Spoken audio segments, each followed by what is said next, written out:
Hi எல்லாருக்கும் வணக்கங்க. Welcome to Edmatics plus. இந்த வீடியோ ஆக்சுவலாக ரொம்ப லேட்டாக தான் நான் போடுறேன். இன்னையோட லாஸ்ட் டேட்டு. கலெக்டர் ஆஃபீஸ்லேருந்து வந்த ஒரு அறிவிப்பு தான் இது. இது பெண்களுக்கான வேலைவாய்ப்பு. ஒன்லி பெண்கள் மட்டும்தான் இதுக்கு அப்ளை பண்ண முடியும். அதுலேயும் குறிப்பாக நீங்கள் இல்லம் தேடி கல்வியில் ஒர்க் பண்ணிகிட்டு இருந்தீங்கன்னா உங்களுக்கு ஒரு சிறப்பான முன்னுரிமையும் இருக்குது. இது எந்த மாவட்டத்தில் இந்த வேலைவாய்ப்பு வந்திருக்கு, அதே போல் எந்த இடத்துல என்ன மாதிரியான ஒர்க்கு, எத்தனை பணிகள் இருக்குது, என்ன படிச்சிருக்கணும் அப்படிங்கிற டீட்டெயில்ஸ் எல்லாம் நம்ம பார்த்துடலாம். அதுக்கு முன்னாடி உங்களுக்கான ஊதியம் என்ன அப்படிங்கிறத நான் சொல்லிடுறேன். இது பார்த்திங்கன்னா அதிகபட்சமாக ஒரு 9 அமர்வுகள் இருக்கக்கூடிய ஒரு வேலை. ஒரு அமர்வு அப்படின்னு பார்த்தோன்னா 1000 ரூபாய். ஸோ 9000 உங்களுக்கு மாதம் கிடைக்கும். இது நிரந்தரமான பணிலாம் இல்லை, தற்காலிகமான பணி தான். இப்போது இது எந்த டிஸ்ட்ரிக்டில் வந்திருக்குன்னா ராமநாதபுரம் மாவட்டத்தில் இருந்து தான் இந்த வேலைவாய்ப்பு வந்திருக்கு.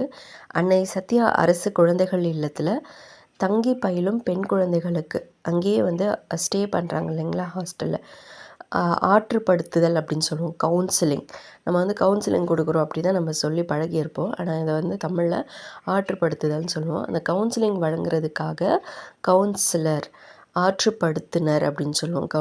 கவுன்சிலிங் கொடுக்குறவங்கள ஆற்றுப்படுத்துனர்னு சொல்லுவோம். இந்த ஆற்றுப்படுத்துனர் வேலைக்காக தான் ஒன்லி ஃபீமேல், ஏன்னா அந்த பெண் குழந்தைகளுக்கு தானே அதை நம்ம கொடுக்க போகிறோம் கவுன்சிலிங். ஸோ அதனால் கவுன்சிலர் பெண்கள் அப்படின்னு சொல்லி பெண்களை தான் பணியமர்த்த போகிறாங்க. இதுக்கு பார்த்திங்கன்னா பெண்கள் மட்டும்தான் தகுதியானவர்கள். இல்லம் தேடி கல்வியில் ஒர்க் பண்ணவங்களுக்கு ஏன் முன்னுரிமை கொடுப்பாங்கன்னு நான் சொல்கிறேன்னா, ஏன்னா நம்ம ஆல்ரெடி குழந்தைங்க கூட பழகியிருக்கோம். அவங்களோட மனநிலை எப்படி இருக்கும், எப்படி அவங்கக்கிட்ட பேசணும் அப்படிங்கிறதெல்லாம் நம்மளுக்கு கிளியராக தெரியும். அண்ட் மோரோவர் இது ஒரு தற்காலிக பணி. அதனால் நிச்சயமாக இல்லம் தேடி கல்வி தன்னார்வலர்களுக்கு இந்த ஜாபு ரொம்ப சூட்டபுளாக இருக்கும். இதுக்கு என்ன படிச்சிருக்கணும் அப்படின்னு பார்த்திங்கன்னா, சைக்காலஜி, அப்படி இல்லைன்னா கவுன்சிலிங்கில் போஸ்ட் கிராஜுவேட் பட்டம் வாங்கியிருக்கணும். உளவியல் அல்லது ஆற்றுப்படுத்துதலில் முதுகலை பட்டம் போஸ்ட் கிராஜுவேட் வாங்கியிருக்கணும். ஊதியம் நான் சொன்ன மாதிரி தான். சேல்ரி மொத்தம் ஒரு மாதத்துக்கு 9 செஷன் கொடுப்பாங்க. ஒவ்வொரு செஷனுக்கும் 1000 ரூபாய். அதாவது மாதம் 9000 நீங்கள் ஏர்ன் பண்ணலாம். இது டெம்பரவரி ஜாப் தான், பர்மனெண்ட் கிடையாது. இதுக்கு நீங்கள் அப்ளை பண்ணணும் அப்படின்னா உங்களுடைய சர்டிஃபிகேட்ஸ் எல்லாம் அட்டாச் பண்ண ஒரு ஃபில் பண்ண அப்ளிகேஷன் ஃபார்மை எடுத்துகிட்டு போய் கொடுக்கணும். இன்றைக்கி தான் லாஸ்ட் டேட், 18/3/2026. நீங்கள் போஸ்ட்டில் அனுப்ப முடியாது. அப்படிங்கிறதால நீங்கள் ராமநாதபுரம் டிஸ்ட்ரிக்டாகவே இருக்கீங்கன்னா அந்த கலெக்டர் ஆஃபீஸில் ஈஸியாக போய் நீங்கள் கொடுத்துடலாம். அதுக்கான முகவரி பாருங்கள். மாவட்ட குழந்தைகள் பாதுகாப்பு அலுவலர், மாவட்ட குழந்தைகள் பாதுகாப்பு அலுவலகம், மாவட்ட ஆட்சியர் வளாகம், ராமநாதபுரம் 623/503.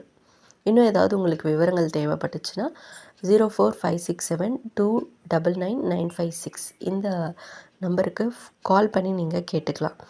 ஸோ இந்த வாய்ப்பை தகுதி இருக்கிற பெண்கள் பயன்படுத்திக்கோங்க. உங்களுடைய நண்பர்கள் இல்லை உறவினர்களில் யாராவது சைக்காலஜி முடிச்சிருக்காங்க அப்படின்னா அவங்களுக்கு இந்த வீடியோவை உடனே ஷேர் பண்ணுங்கள்.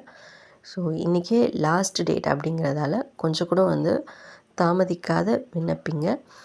இந்த மாதிரி வேலைவாய்ப்பு செய்திகளுக்கு நம்ம சேனலை கண்டிப்பாக சப்ஸ்கிரைப் பண்ணிக்கோங்க. இதுக்கு முன்னாடி கூட ஒரு வேலைவாய்ப்பு நான் போட்டிருக்கேன். அதுவும் ராமநாதபுரம் டிஸ்ட்ரிக்ட் தான், ராமேஸ்வரத்தில். அது என்ன அப்படிங்கிறத செக் பண்ணிக்கோங்க. வீடியோவில் நான் டிஸ்கிரிப்ஷன் லிங்க் கொடுக்குறேன். டிஸ்கிரிப்ஷனில் இந்த ப்ரீவியஸ் வீடியோடைய லிங்க்கை கொடுக்குறேன். தேங்க்யூ.